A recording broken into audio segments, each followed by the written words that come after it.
معزز سامعین کرام، اللہ رب العزت نے ہمیں اپنی عبادت کے لیے اور اپنی بندگی کے لیے پیدا کیا ہے، اور اسی عبادت و بندگی کو آسان کرنے کے لیے یہ زمین اور زمین کو نعمتوں سے بھر دیا ہے، تاکہ ایک انسان امن و شانتی کے ساتھ، اطمینان و سکون کے ساتھ اللہ رب العزت کی عبادت و بندگی، پوجا اور پرستش دل کے گہرائی کے ساتھ، دل جمعی کے ساتھ، حضور قلبی کے ساتھ ادا کر سکے۔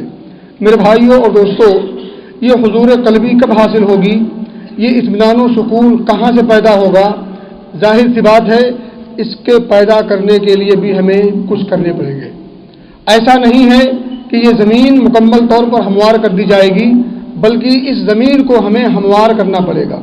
ایک کسان اپنے کھیت کو ہر موسم کے لیے تیار کرتا ہے، جانفشانی کرتا ہے، محنت کرتا ہے، رات کی نیند کو قربان کرتا ہے، اور اسی طرح سے اس کھیت کی رکھوالی بھی کرتا ہے، اور وہ کھیت جن جن چیزوں کا متناشی ہوتا ہے، جو جو چیزیں وہ طلب کرتا ہے، ان تمام چیزوں کو وہ کر گزرتا ہے، تب جا کر کے 2-4 مہینوں کے بعد اس کھیت سے بھرپور طور پر فائدہ اٹھاتا ہے، اور خود بھی کھاتا ہے، بچوں کو بھی کھلاتا ہے۔ یہ دھرتی اللہ رب العزت نے اپنے بندوں کے لیے بنائی ہے۔ ان الارض یرثها عبادی الصالحون، لیکن اللہ رب العزت نے اپنے ان خاص بندوں کے لیے جو صالح کی خوبی سے مزین ہوں، جن کے ہاں صالحیت پائی جاتی ہو، جن کے ہاں خوبی پائی جاتی ہو، جو محسن ہوں، ان رحمت اللہ قریب من المحسنین، اللہ کی رحمت اور اس کا فضل و کرم، اس کی عنایت اور اس کا لطف حاصل ہوتا ہے ان لوگوں کو جو محسن ہوتے ہیں۔ ان اللہ مع الذین اتقوا والذین هم محسنون، اللہ رب العزت کی معیت، اس کی مدد، اس کی نصرت، اس کی تائید ان لوگوں کے ساتھ ہے جو متقی ہوں، پرہیزگار ہوں، اللہ والے ہوں، دیندار ہوں، متشرع ہوں، اللہ اس کے رسول کی محبت سے سرشار ہوں، اور یہ محبت دکھاوا نہ ہو، یہ محبت ظاہری نہ ہو، بلکہ اس محبت کے تقاضے پر کھرا اترنے والے ہوں، والذین هم محسنون، اور محسن ہوں۔ میرے بھائی دوستوں، محسن کا تقاضا صرف اللہ رب العزت کی عبادت سے عبارت نہیں، بلکہ اللہ رب العزت کے بندوں سے بھی عبارت ہے۔ یہ تقویٰ کا تقاضا صرف اللہ رب العزت سے عبارت نہیں، بلکہ اللہ کے بندوں سے بھی اس کا کافی لنک اور گہرا لنک ہے۔ میرے بھائی دوستوں، اس چیز کو ہمیں سمجھنے کی ضرورت ہے۔ میں آج اسی چیز کو سمجھانے کی کوشش کروں گا۔ آپ نے نبی مکرم صلی اللہ علیہ وسلم کی نبوت کے آغاز کا جو نقطہ تھا وہ آپ کو اچھی طرح سے معلوم ہوگا۔ نبی محترم صلی اللہ علیہ وسلم، اما عائشہ صدیقہ فرماتی ہیں، بخاری وغیرہ کے اندر یہ حدیث پورے موجود ہے، پورا واقعہ آپ نے سنا ہے۔ آپ میں کا ہر شخص اس واقعے سے بخوبی واقف ہوگا۔ میں اسے نشاندہی کر رہا ہوں، تذکیر کر رہا ہوں، یاد دہانی کرا رہا ہوں۔ اما عائشہ فرماتی ہیں، نبی اکرم صلی اللہ علیہ وسلم کی جب نبوت کا آغاز ہونا تو اس موقع پر آپ صلی اللہ علیہ وسلم کو سچے سچے خواب دکھاتے تھے، اور وہ خواب دن کی طرح سے روشن ہوا کرتے تھے۔ آپ صلی اللہ علیہ وسلم کے ہاں تنہائی پسندی آ گئی، آپ صلی اللہ علیہ وسلم تنہائی پسند کرنے لگے۔ آپ صلی اللہ علیہ وسلم پانی اور ستو لے کر کے غار میں جا کر کے اللہ کی عبادت کرتے تھے۔ رمضان کے مہینے میں کئی رات، کئی دن آپ صلی اللہ علیہ وسلم اس غار میں، اور غار کوئی لمبا چوڑا نہیں، وہ کوہ غار جو مشہور آپ جانتے ہیں، کوہ غار، اور وہ غار نشیبی جگہ نہیں تھی بلکہ ایک شاہراہ تھی، اور وہ جانے کا راستہ تھا، اور دو چٹانوں کے باہم آپس میں ملنے کی وجہ سے ایک چھوٹی سی جگہ جو غار نما بن گئی تھی، اس کی لمبائی تقریباً 4 میٹر اور چوڑائی تقریباً 2.25 گز ہے۔ اس میں آپ صلی اللہ علیہ وسلم جا کر کے وہ پانی ستو لے کر کے وہاں ایام گزارتے، اللہ رب العزت کی قدرت کی کاریگری کا مشاہدہ کرتے، اس کے تئیں غور و فکر تدبر سے کام لیتے۔ اچانک ہوا کیا؟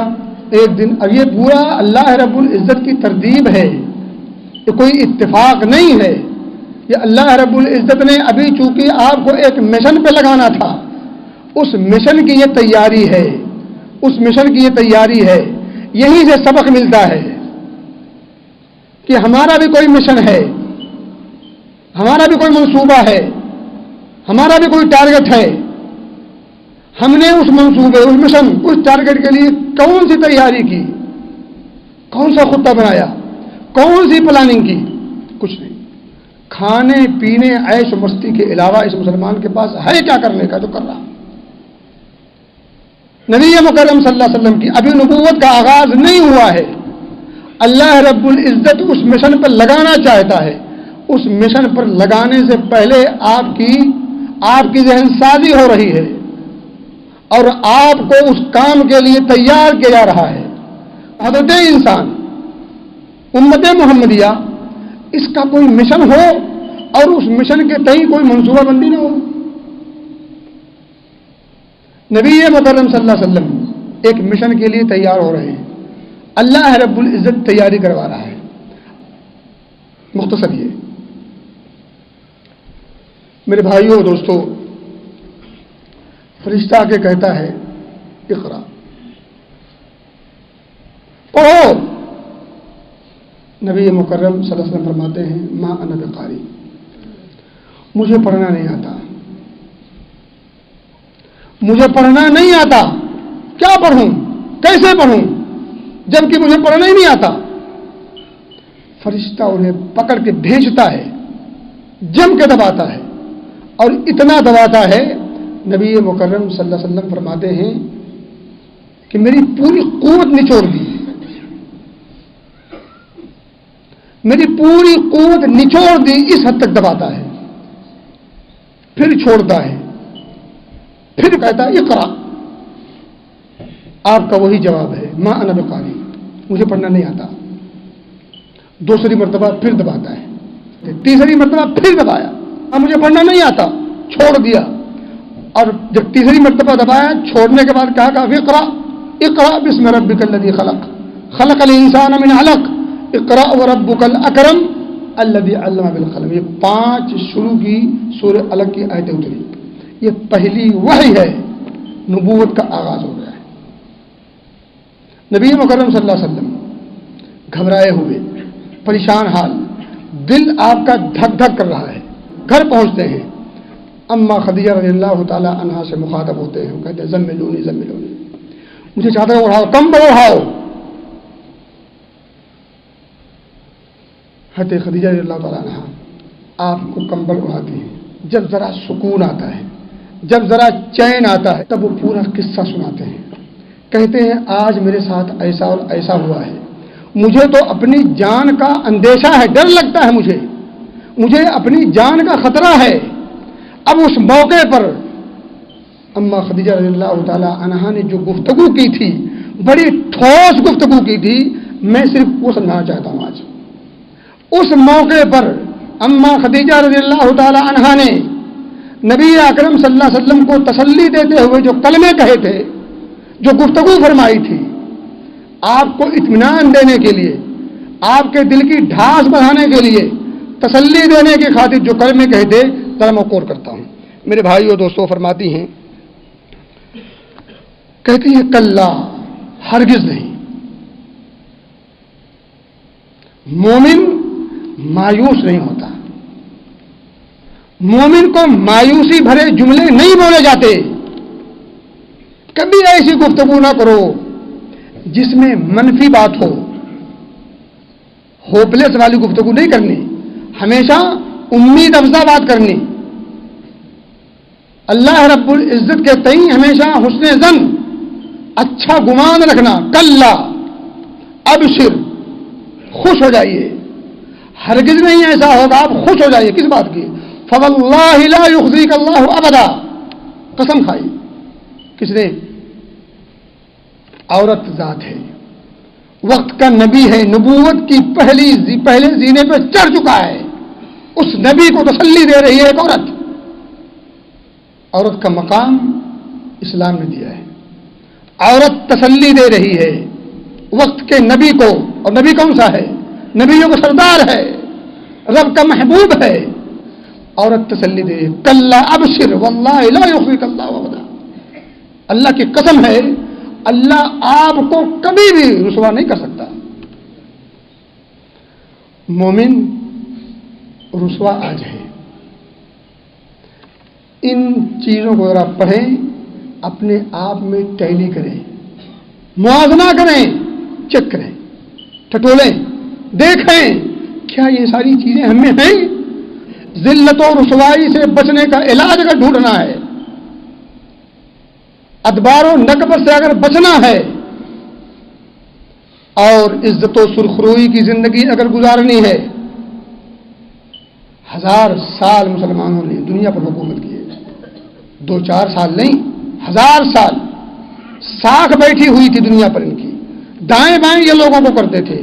اور آج اتنی وسعت اور کثرت اور تعداد کی بڑھوتری کے باوجود آج ہم ایک جملے کہتے ہوئے ڈرتے ہیں. کیوں؟ چیک کریں, چیک کریں. اما خدیجہ رضی اللہ تعالی عنہا کے ان الفاظ کو اور اپنے آپ میں ذرا ٹٹولیں. یہ خوبیاں ہم میں کس حد تک ہیں؟ اگر ہیں تو اس میں جلا بخشنے کے لیے, اس کو مزید بڑھاوا دینے کے لیے, مزید نکھار پیدا کریں. اور اگر افسوس کے ساتھ یہ چیزیں نہیں ہیں تو اب بھی جاگ جائیے اور ذلت و رسوائی سے اپنے نکلنے کا سامان پیدا کر لیجیے, ورنہ گھٹ گھٹ کے مرنا یہ مقدر بنے گا. اللہ رب العزت نے ہمیں ایمان کی شرط کے ساتھ کہا ہے, تم غم نہ کرو, پریشان نہ ہو, لیکن شرط یہ ہے ان کنتم مؤمنین, یقین محکم پہلے پیدا تو کرو.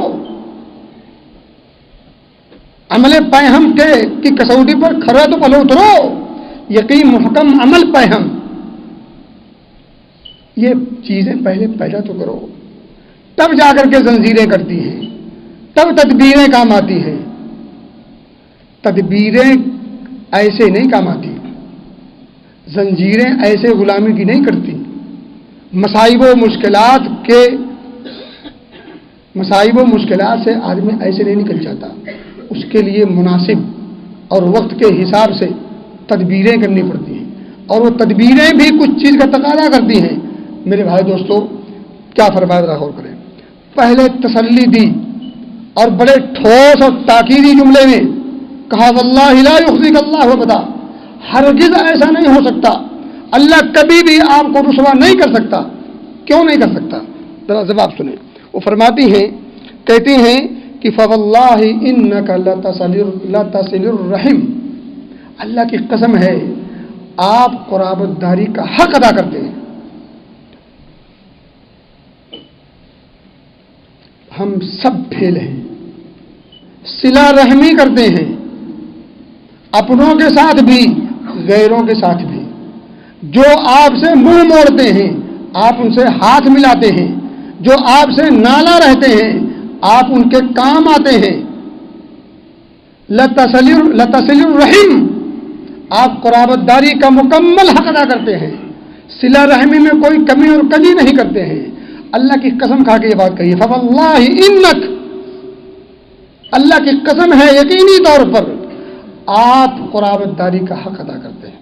صلہ رحمی کی خوبیوں سے آپ لیس ہیں, صلہ رحمی کی خوبیاں آپ میں کوٹ کوٹ کر بھری ہیں, اس لیے اللہ آپ کو کبھی رسوا نہیں کر سکتا. وقت کا نبی ہے, یہ بتایا جا رہا ہے. آگے کہتی ہیں وتصدق الحدیث, آپ ہمیشہ سچ بولتے ہیں.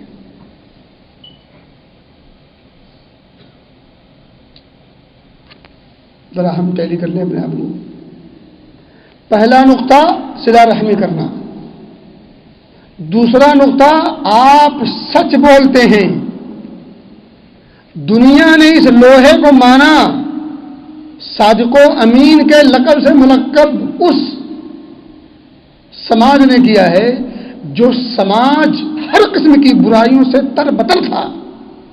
کون سی وہ برائی تھی جو مکہ کے اطراف و جوانب اور اہل مکہ میں نہیں پائی جاتی تھی؟ ہر برائی سے, ہر برائی میں وہ بالکل لت پت تھے, لیکن اس کے باوجود صادق و امین کے لقب سے نبی مکرم صلی اللہ علیہ وسلم کو ملقب کیا.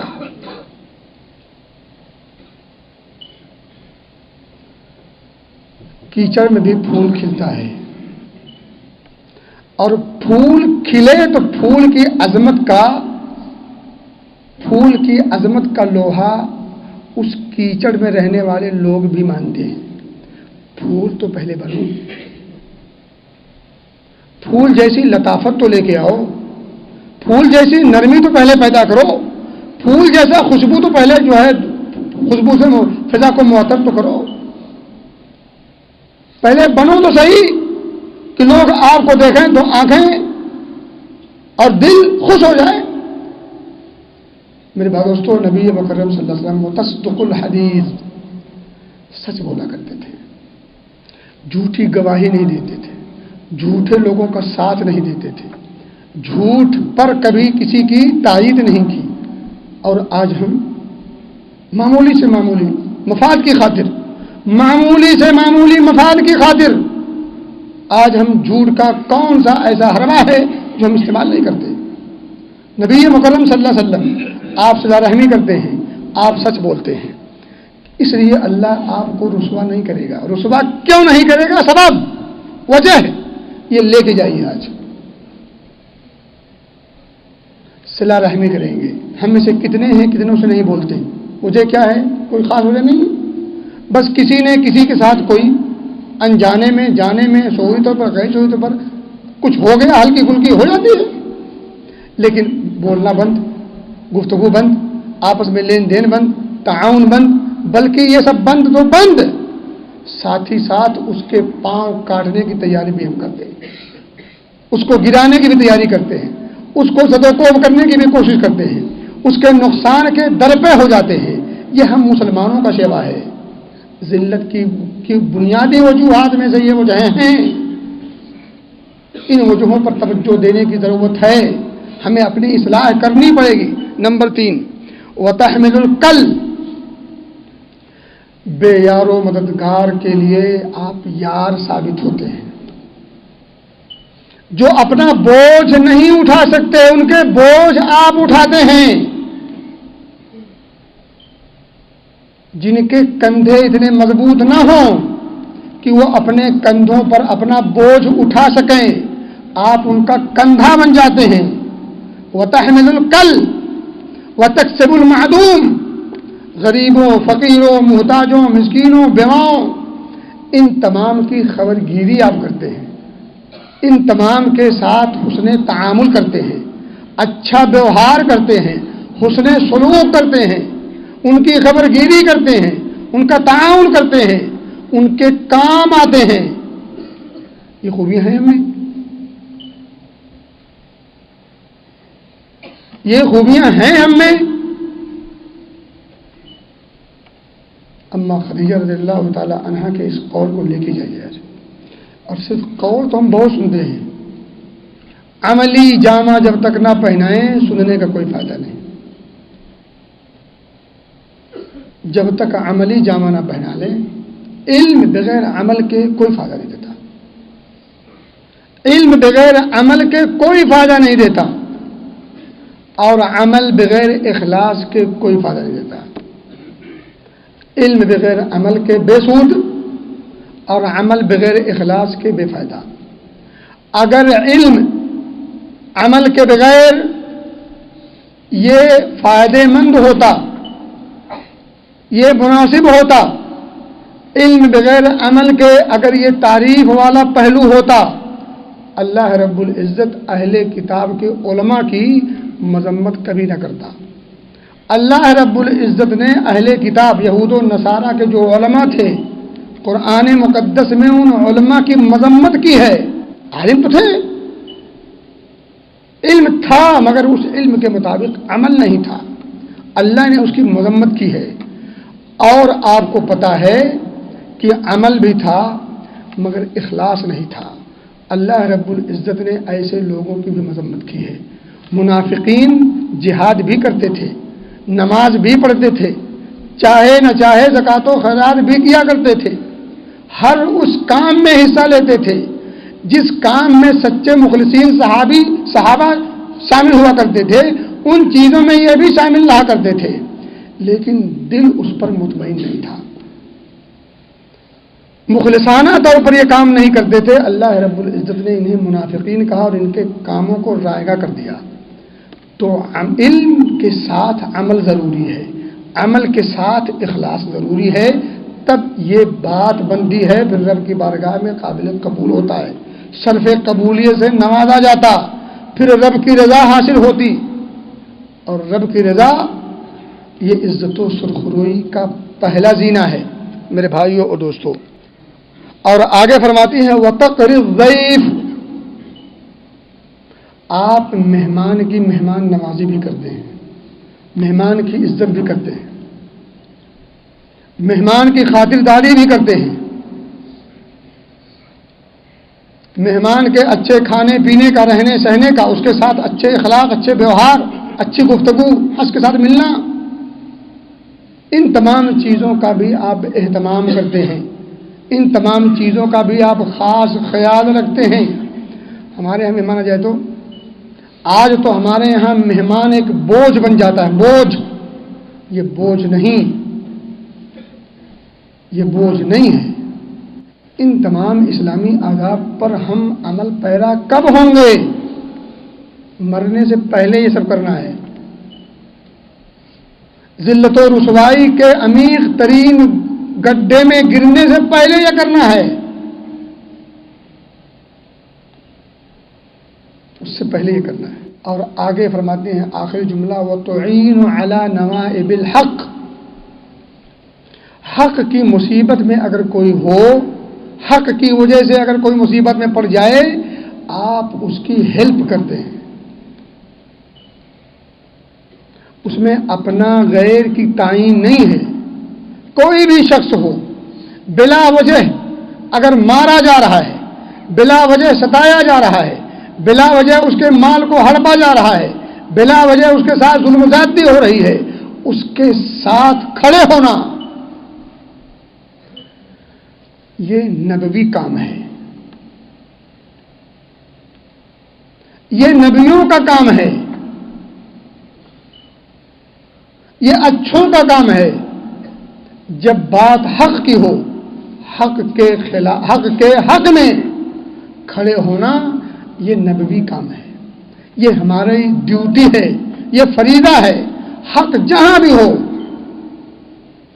حق کے حصول کے لیے، حق کے حصول کے لیے، حق کو حاصل کرنے کے لیے، یا کچھ لوگ اگر حق نہ پا رہے ہوں ان کے حق کو دلانے کے لیے کھڑے ہونا یہ ہماری ذمہ داری ہے، ہر شخص کی اپنی حد تک ذمہ داری ہے، ہر شخص جو جہاں جیسے کر سکتا ہے یہ اس کی ذمہ داری ہے، اور ذمہ داری اگر ادا نہ ہو تو پھر اس کے بارے میں سوال ہوتا ہے۔ سوال فوری بھی ہو سکتا، بعد میں بھی ہو سکتا، مگر سوال سے بچا نہیں جا سکتا۔ میرے بھائیوں اور دوستوں، نبی مکرم صلی اللہ علیہ وسلم پریشان حال ہیں، اس پریشانی کے حالت میں، عالم میں اما خدیجہ رضی اللہ تعالی عنہا نے آپ کو جو تسلی بخش جملے فرمائے ہیں، ان تسلی بخش جملوں کو ذرا یاد کر کے اپنی عملی زندگی میں اس کے نفاذ کی کوشش کرنا اب سے شروع کر دیں، آج سے نہیں، ابھی سے۔ آج کرے سو اب، کل پہ نہیں۔ جیسے ہم نمازوں کے بارے میں کہتے ہیں جمعہ سے نماز پڑھنا شروع کریں گے، اب جمعے کا انتظار نہیں، اب نمازوں کی ادائیگی کا، اس کے اہتمام کا وقت آ چکا ہے۔ اب کون سا وقت آئے گا؟ اب کون سا وقت آئے گا؟ مرنے کی گھڑی کا انتظار ہے؟ مرنے کی گھڑی کا کسی کو پتہ نہیں ہے۔ آدمی دودھ لینے گیا ہے، واپس میں اس کی لاش آتی ہے۔ آدمی کام سے لوٹ رہا ہے گھر کی طرف، واپس اس کے گھر اس کی لاش پہنچتی ہے۔ کس وقت کا انتظار ہے؟ کیا ہم نماز بھی نہیں پڑھ سکتے؟ جھوٹ سے پرہیز بھی نہیں کر سکتے؟ سچ نہیں بول سکتے؟ اپنے بھائیوں کی خبر گیری مدد نہیں کر سکتے، یہ بھی نہیں کر سکتے۔ اب آپ تصور کرو، جو قوم سچ پر ڈٹ نہ سکے وہ اسلام کے لیے خون کیا دے گی؟ جو قوم اپنی عاقبت سنوارنے کے لیے نماز کی 5 وقتہ ادائیگی نہ کر سکے وہ اسلام کی بقا کی خاطر خون دے سکتی؟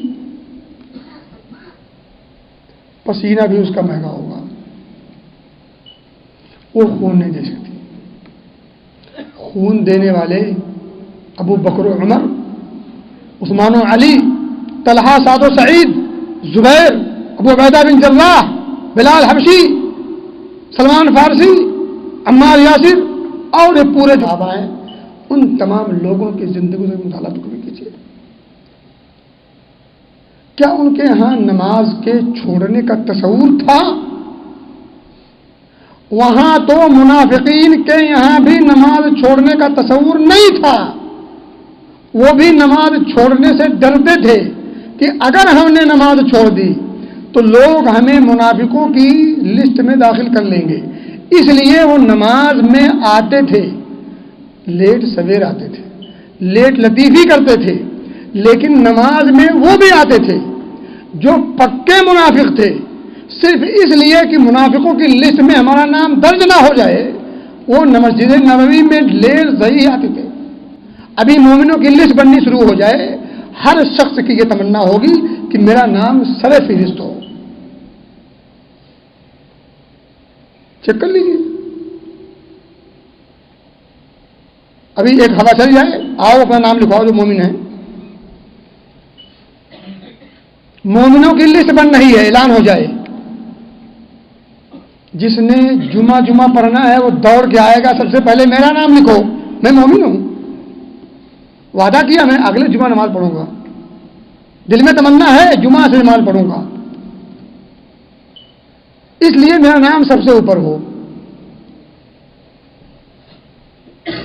یہ یہاں کی لسٹ کی بات میں کر رہا ہوں، اور وہاں کی لسٹ میں نام ہے کہ نہیں یہ تو وقت بتائے گا، یہ وقت بتائے گا، لیکن یاد رکھیے ابھی وقت ہے، ابھی ہوش کے ناخن لیجیے، ابھی ذوق ایمانی پیدا کیجیے، یقین محکم اور عمل پیہم کی بھٹی پہ اپنے آپ کو اتار دیجیے اور شہسوار بن جائیے عملی زندگی کے، اسلام اور اسلامی تعلیمات پر عمل پیرا ہو جائیے۔ اسلام اور اسلامی تعلیمات پر عمل پیرا ہوئے بغیر مومن کی زندگی میں عزت و سرخروئی نہیں آ سکتی۔ مومن کی زندگی میں عزت و سرخروئی ضروری ہے، اسلام اور اسلامی تعلیمات پر عمل پیرا ہونا۔ قرآن اور دلائل احادیث سب اس بات کی واضح غماز ہیں کہ ایک مومن کی زندگی میں انفرادی طور پر یا اجتماعی طور پر عزت و سرخروئی اس وقت آئے گی جس وقت وہ ایمان کی کسوٹی پر، ایمان کے ترازو پر کھرا اتر جائے۔ ایمان کے ترازو پر جب تک کھرا نہیں اترے گا، اسلامی تعلیمات اس کے آداب کو ملحوظ نہیں رکھے گا، عزت و سرخروئی مقدر نہیں بن سکتی۔ اللہ کا فیصلہ ہے، اللہ کے فیصلے اس کو کوئی ٹال نہیں سکتا۔ رسول اللہ صلی اللہ علیہ وسلم کی بتائی ہوئی تعلیمات کو کوئی جھٹلا نہیں سکتا۔ آپ نے جن چیزوں سے اشارہ کیا ہو اس میں شبہے کی گنجائش نہیں ہوتی، اس لیے عزت و سرخروئی کی اگر طلب ہے، آرزو ہے، تو پھر اب عملی میدان میں کم سے کم عملی میدان میں اتر جائیں۔ جو عملی میدان میں نہیں ہوتے وہ اصلی میدان میں نہیں جا سکتے۔ اصلی میدان عملی میدان کے بعد ہوتا ہے۔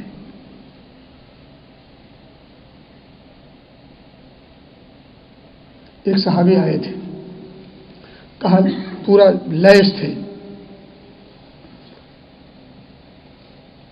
کہا اللہ کے رسول صلی اللہ علیہ وسلم، ابھی مسلمان نہیں ہوئے تھے، کہا پہلے اسلام قبول کروں یا پہلے جاؤں جنگ لڑوں؟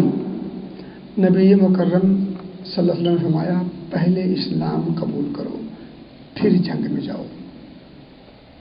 پہلے اسلام قبول کرو پھر جنگ میں جاؤ. اسلام قبول کیا اور جنگ میں چلے گئے, شہید ہو گئے.